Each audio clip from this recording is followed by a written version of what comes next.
Can't do it. The segment most likely to get someone suspended, fired, or at least spending the night on the couch. I will tell you a deeply personal story because I have a tendency to overshare. I raised the nastiest you've ever done.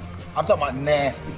Wow. Mary Screw killed Donald Trump, Matt Spiegel, or Jimmy Butler. I'm not going to answer that. It's stupid. Which category do you click on that would horrify your life? What's the question? I feel like this is like a setup. I have to answer your question. You can't do it. I don't know. You shouldn't do it. It's a very negative question. I have a question. Yes. In these conjugal visits, you can have sex with women? I don't know I really want to answer that. What's your question? I'm your huckleberry. I'll answer the question. This is bad radio and it's not appropriate. Why do we never get an answer when we're knocking at the door? Can't do it.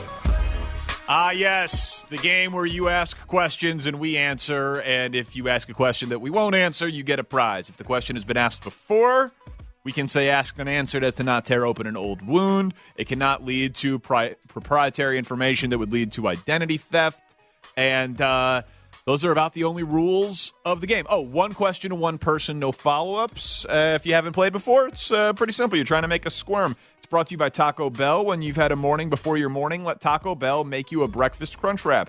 Eggs, bacon, melty cheddar, cheese, and a hash brown, all wrapped up in a warm tortilla. 312-644-6767. The goal is to get us to say... Oh, whoops. Gotta get my can't do it button ready. I apologize. Can't do it. That's what you're trying to get us to say. Let's go to Steve in Lombard. You're on Can't Do It. Who's your question for, Steve?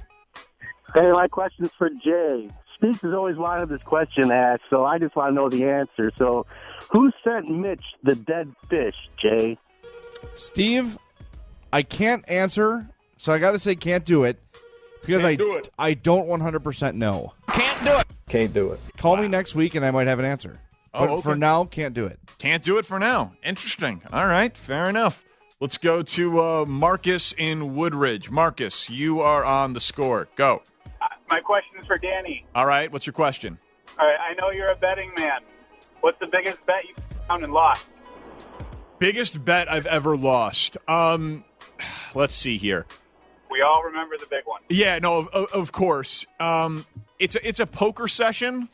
Like, to be perfectly honest with you, it's a $2,000 poker loss. Is the single session, lost 4 buy-ins in the $500 game, would be the single biggest loss that I ever had in one moment.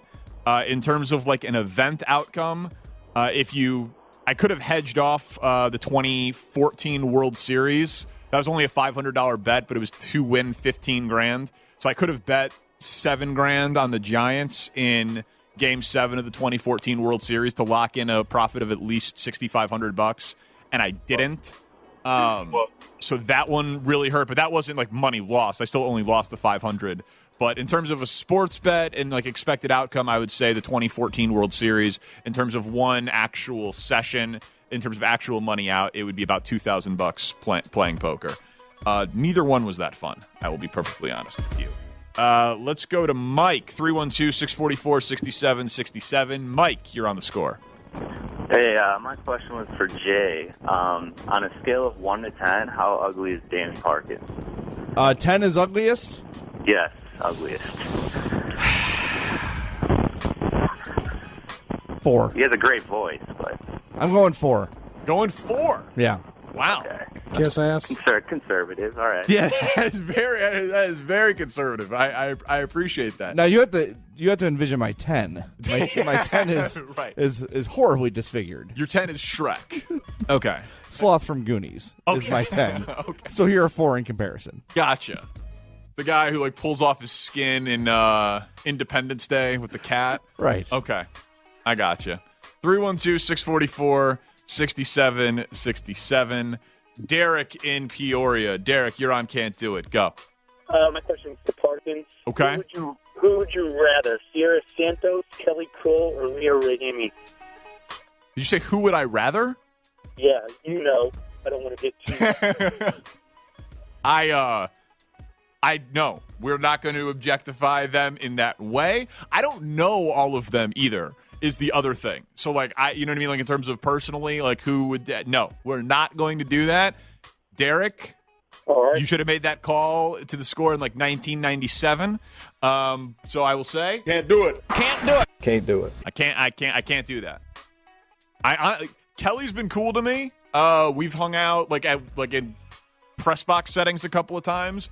Layla and I think, are developing a nice professional relationship. I think she's funny and knows her sport, so I want to bring her in more to the score. And I don't think I've ever even met Sierra, but they're all you guys are lucky. Like, Chicago's lucky with the local talent in terms of like actual on-air talent. It's a pretty good product that they have over there for the most part. 312-644-6767. But no, good question, because it got you a prize, but I cannot answer that. Garrett, you're on the score. Go. Yeah, this question's for you, Danny. If you were given the opportunity to play Mitch Rosen and choose the starting song for the Cubs games and get rid of that absolutely awful Spiegel song and go back to, or start with Go Cubs Go, the classic, which would you choose?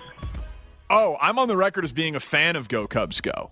Most people disagree with that, but I would choose Go Cubs Go. I think it is better than Spiegel's song, but Go Cubs Go literally says WGN in it. So, well, don't play that part. Yeah, so you just can't play that part. You know what I mean? So that's why Spiegel's song needed to be a thing. But no, I am on the record as saying I actually like Go Cubs Go. But remember, like, I also know nothing about music, so take that with a grain of salt. 312-644-6767. Let's go to Steve in Northbrook. What's up, Steve? Yeah, hey, did Matt Benacola really have all those affairs with women? And is that why he got canned? I have no idea, and he did not get canned. I have no idea about the first part, and he did not get canned. He chose to leave on his own accord. No clue. 312-644-6767. Let's go to Bob. Bob, you're on Can't Do It. Who's your question for? It's for you, Danny. Okay. If Mitch Rosen came to you and said, hey, you're already the best host we got here, why don't you go ahead and pick your time slot and your co-host? When and who would you choose? Hold on, your phone's breaking up. I will answer your question, so I'm gonna drop you just so we don't hear the static. That's a good question. I mean, listen, to me, afternoons is the most desirable because you don't have to sleep in and you get paid like the drive time money, as opposed to morning drive, which you get paid drive time money, but you've got to wake up at 4 or 3 in the morning or whatever. So in that sense, time slot question, I'd choose afternoons. Co-host, honestly, like, Spiegel early on said he would choose other people, and, it hurt a little bit, but I understood it. He had a relationship with people. I have the best relationship now with Spiegel. We're on a team, and, like, it's hard to get to know someone like that. So I think Bernstein and I would go at each other sometimes, and it'd be fun. I think Jason Goff is tremendously talented, so he was the guy as an outsider that I thought that I would love to host with when I came here. I'll be honest with that.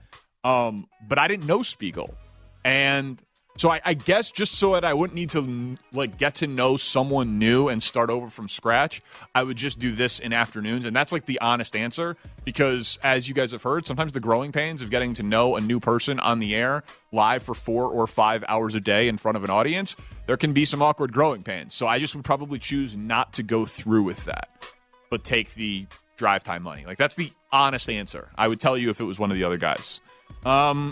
Let's see here. Let's go to Jay in Lockport. Jay, you're on Can't Do It on Score. Who's your question for? Question is for Jay. Okay. Last week, he had mentioned he had a lovely evening with a certain somebody in his parents' minivan. I would like to know the first name of that certain someone. Steve. No, it's Sarah was her name. Sarah was her name. Okay. What a weird question to ask. Last one, William in Kenosha. Who's your question for? It's for Jay. All right. All right, Jay Zawoski. He's getting the questions. Go. Okay, if you can have an affair with any one of your coworkers' wives and get away with it, who would it be? That is so easy. I would cheat with Shep's wife just to piss him off.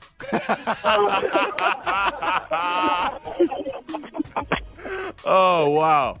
Great answer. You didn't think that he was going to answer that, did you? Oh, I have it on top. I was hoping he would ask. I'm hoping somebody would ask, and I had it on top of my head. You've been waiting to burn Shep with that one for a while. Because the question's been asked in so many ways to you guys, like who's got the hottest wife, blah, blah, blah. Yeah. I I just was waiting for something like that for me to come so I can just trigger Shep. Okay. And I hope he heard it. Asked and answered.